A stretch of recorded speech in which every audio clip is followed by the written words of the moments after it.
የአሜሪካው ፕሬዝዳንት ዶናልድ ትራምፕ የሰሜን ኮሪያው መሪ ኪም ጆንግ ኡንን ላገኘው እወዳለሁ ሲሉ ለማግኘት ያላቸውን ፍላጎት አንጸባርቀዋል። ፕሬዝዳንት ትራምፕ ለሁለተኛ ጊዜ ወደ ፕሬዝዳንትነት መንበሩ ከመጡ ወዲህ በኤሲያ ዲፕሎማሲያዊ ጉብኝትን ለመጀመሪያ ጊዜ እያካሄዱ ይገኛሉ። በማሌዥያ ያደረጉትንም ጉብኝት አጠናቀው ወደ ጃፓን አምርተዋል። የሀገሪቱን የመጀመሪያ ሴት ጠቅላይ ሚኒስትርን ያገኛሉ ተብሎም ይጠበቃል። ፕሬዝዳንቱ በማሌዥያ በነበራቸው ቆይታ በግጭት ላይ የነበሩት የታይላንድና የካምቦዲያ የሰላም ስምምነት ላይ ታድመዋል። የአሜሪካ የንግድ ተደራዳሪዎችም ከቻይና ጋር የሚኖር የንግድ ስምምነትን መግባቢያ አዘጋጅተዋል። ፕሬዝዳንቱ በኤሲያ ጉብኝታቸው የቻይናው ፕሬዝዳንት ሺ ጂንፒንግን እንደሚያገኙ ሲጠበቅ በሁለቱ ሀገራት መካከል ያለው የንግድ ውጥረት እንደተባባሰ መሆኑ ይታወቃል። ፕሬዝዳንቱ በኤሲያ የሚያደርጉትን ጉብኝት የሰሜን ኮሪያው መሪን ለማግኘት እንደሚያራዝሙም ማስታወቃቸው ተመላክቷል። በእርግጥ በሁለቱ መሪዎች መገናኘት ጉዳይ ላይ የተያዘ የታወቀ ቀነ ቀጠሮ የለም። መረጃዎች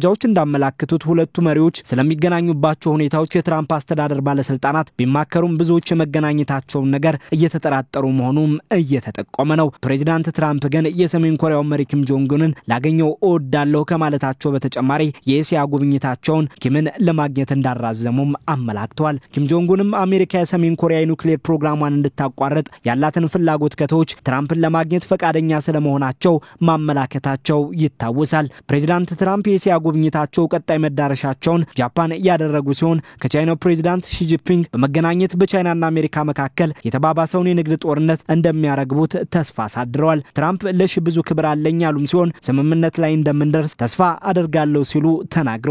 የሁለቱም ሀገራት የንግድ ተደራዳሪዎችም በአስተያየታቸው ሁለቱ ባለግዙፍ ምጣኔ ሀብት ሀገራቱ ከስምምነት ላይ እንደሚደርሱ አመላካች ሆኗል። የሰሜን ኮሪያው መሪ ኪም ጆንግ ኡንን የማግኘት ፍላጎታቸውን ወደ ኤሲያ ከመጓዛቸው አስቀድሞም ቢሆን የገለጡት ፕሬዝዳንቱ አሁንም ቢሆን በማንጸባረቅ ላይ ናቸው። ምንም እንኳን ከተለያዩ አቅጣጫዎች የሁለቱ መሪዎች መገናኘት ዙሪያ ላይ ጥርጣሬዎች ቢኖሩም በአጭር ጊዜ ውስጥ መሪዎቹ እንዲገናኙ ሁኔታዎች ሊመቻቹ እንደሚችሉም እየተመላከተ ነው። በትራምፕ የመጀመሪያው ፕሬዝዳንትነት ዘመናቸው በጎርጎሮሳውያኑ 2019 ሁለቱ መሪዎች በአጭር ጊዜ ማለትም በሁለት ቀናት ውስጥ ሁኔታዎች ተመቻችተው መገናኘታቸውን ለማስረጃነት ያነሳሉ። ሆኖም ለትራምፕ በአሁኑ ወዳጅነቷን ከሩሲያና ቻይና ጋር ያጠናከረችው ሰሜን ኮሪያ መሪ ኪምን መደራደር ቀላል አይሆንላቸውም እየተባለ ነው። ቀደም ብሎም ትራምፕና ኪም ምንም እንኳን ለውጥ ያመጣ ስምምነት ላይ ባይደርሱም 3 ጊዜ ተገናኝተዋል። ሆኖም በዚህኛው ጊዜ ያለም ሁኔታ ተቀይሯል።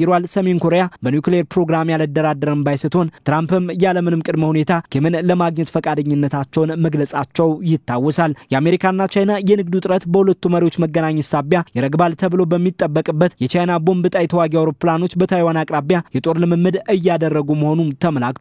በታይዋን ጉዳይ አሜሪካና ቻይና ውጥረት ውስጥ መሆናቸው ይታወቃል። ቻይና ታይዋንን እንደራሷ ግዛት ስታያት ደሴቲቱ ራሷን እንደ ሉዓላዊ ሀገር ትመለከታለች። አሜሪካ ደግሞ ለታይዋን ዋነኛ አጋር ናት። ቻይና እያደረገች ነው በተባለው የጦር ልምምዷ ኤች-6K ስልታዊ ቦምብ ጣይ ተዋጊ አውሮፕላኖቿን ልካለች። በታይዋን አቅራቢያ የውሃ አካልና አየር ክልል ላይ የጦር ልምምዷን መጀመሯና ጄቴን ተዋጊ አውሮፕላኖችም ተሳታፊ መሆናቸው ተጠቁሟል። ኤች-6K ቦምብ ጣይ አውሮፕላኖች የኒውክሌር መሳሪያዎችን ጭምር መሸከም የሚችሉ መሆናቸው ይነገርላቸዋል። የቻይና ተዋጊ አውሮፕላኖችና የጦር መርከቦች በታይዋን የውሃና አየር ክልል መታየታቸው ከቅርብ ጊዜ ወዲህ መጨመሩን ደሴቷን በኃይል ልትጠቀልላት እየተንቀሳቀሰች ለመሆኑ እንደማሳያ ይወስዱታል።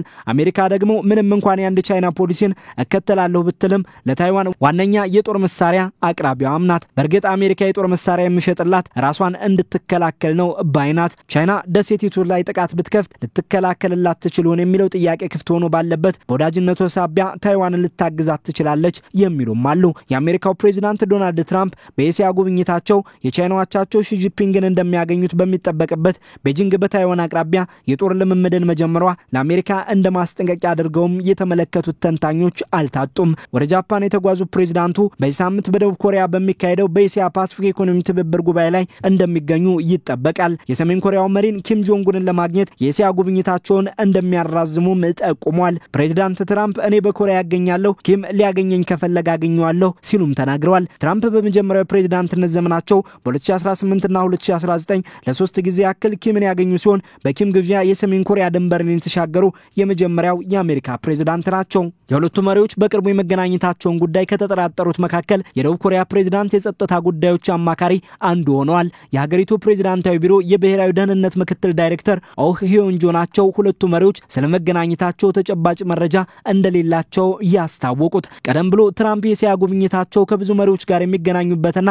ጥቂት ቀናት የሚቆይ ከመሆኑ ጋር በተያያዘ ከኪም የመገናኘታቸውን ነገር የተጠራጠሩ ያሉ ቢሆንም ትራምፕ ግን ለዚሁ ግንኙነታቸው የእስያ ቆይታቸውን እንደሚያራዝሙ ጠቁሟል። ፕሬዚዳንቱ በእስያ ቆይታቸው ከደቡብ ኮሪያው የእስያ ፓሲፊክ ኢኮኖሚ ትብብር ጉባኤ ጎን ለጎን ከቻይናው አቻቸው ሺ ጂንፒንግ እንደሚገናኙ ይጠበቃል። ቻይና በበኩሏ ሁለቱ መሪዎች እንደሚገናኙ በሚጠበቅበት የዲፕሎማሲ ውጥረታቸው አንዷ ምክንያት በሆነችው ታይዋን አቅራቢያ የጦር ልምምድን እያደረገች ትገኛለች። በታይዋን ያሉ ተገንጣዮች ስጋትን ለመከላከል ያለመ ነው ሲልም የቤጂንግ ጦር አስታውቋል። የቻይና የጦር ልምምድ ለአሜሪካም ሆነ ለዓለም አቀፉ ማህበረሰብ ደሴቲቱና ራሷን እንደ ሉዓላዊ ሀገር የምታየው ታይዋን የማትነጠል የቻይና አካል መሆኗን ማወጅን ያለመ ነው እየተባለም ነው። በተለይም ዶናልድ ትራምፕ በእስያ ጉብኝት እያደረጉ ባለበት የተደረገ መሆኑ ለአሜሪካ ጠንከር ያለ መልእክት ለማስተላለፍ አለማ ያደረገችው ተደርጎ ተወስዷል። ከተለያየ አቅጣጫ ዶናልድ ትራምፕና ኪም ጆንጉን የመገናኘታቸው ነገር አጠራጣሪ ቢሆንም ትራምፕ ግን ኪምን ላገኝ እወዳለሁ፣ ለመገናኘታችንም የእስያ ቆይታዬን አራዝማለሁ ማለትን መርጠዋል።